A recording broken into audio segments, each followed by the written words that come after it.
Lecture du livre des Actes des Apôtres. Le jour de la Pentecôte, Pierre, debout avec les 11 autres apôtres, éleva la voix et leur fit cette déclaration. Vous, Juifs, et vous tous qui résidez à Jérusalem, sachez bien ceci. Prêtez l'oreille à mes paroles. Il s'agit de Jésus, le Nazaréen, homme que Dieu a accrédité auprès de vous, en accomplissant par lui des miracles, des prodiges et des signes au milieu de vous, comme vous le savez vous-même.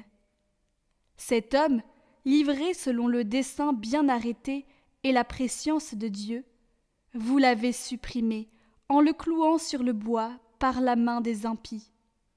Mais Dieu l'a ressuscité en le délivrant des douleurs de la mort, car il n'était pas possible qu'elle le retienne en son pouvoir. En effet, c'est de lui que parle David dans le psaume. « Je voyais le Seigneur devant moi sans relâche. Il est à ma droite, je suis inébranlable. C'est pourquoi mon cœur est en fête, et ma langue exulte de joie. Ma chair elle-même reposera dans l'espérance. Tu ne peux m'abandonner au séjour des morts, ni laisser ton fidèle voir la corruption. Tu m'as appris des chemins de vie, tu me rempliras d'allégresse par ta présence. Frères, il est permis de vous dire avec assurance au sujet du patriarche David qu'il est mort, qu'il a été enseveli et que son tombeau est encore aujourd'hui chez nous. Comme il était prophète, il savait que Dieu lui avait juré de faire asseoir sur son trône un homme issu de lui. Il a vu d'avance la résurrection du Christ, dont il a parlé ainsi. Il n'a pas été abandonné à la mort, et sa chair n'a pas vu la corruption. Ce Jésus, Dieu l'a ressuscité. Nous tous, nous en sommes témoins. Élevé par la droite de Dieu, il a reçu du Père l'Esprit Saint qui était promis, et l'a répandu sur nous, ainsi que vous le voyez et l'entendez.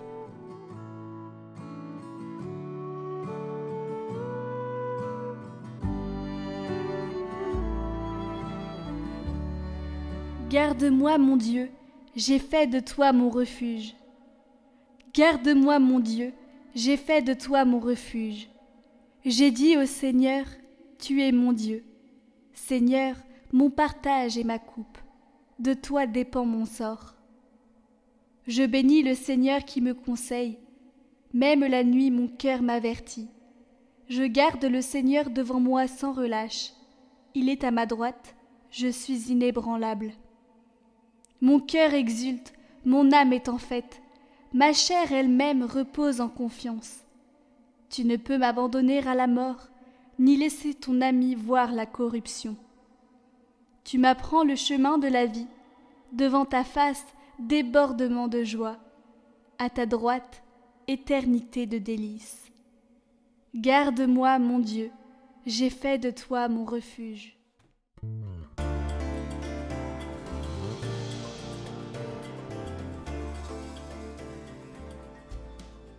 Évangile de Jésus-Christ selon saint Matthieu.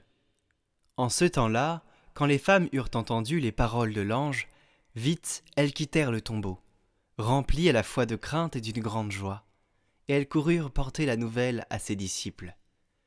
Et voici que Jésus vint à leur rencontre et leur dit : « Je vous salue. » Elles s'approchèrent, lui saisirent les pieds et se prosternèrent devant lui.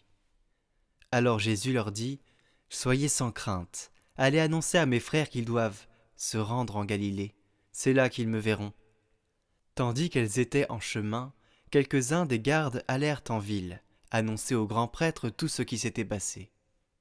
Ceux-ci, après s'être réunis avec les anciens et avoir tenu conseil, donnèrent aux soldats une forte somme en disant : « Voici ce que vous direz. Ces disciples sont venus voler le corps la nuit pendant que nous dormions. Et si tout cela vient aux oreilles du gouverneur, nous lui expliquerons la chose. Et nous vous éviterons tout ennui. » Les soldats prirent l'argent et suivirent les instructions. Et cette explication s'est propagée chez les Juifs jusqu'à aujourd'hui.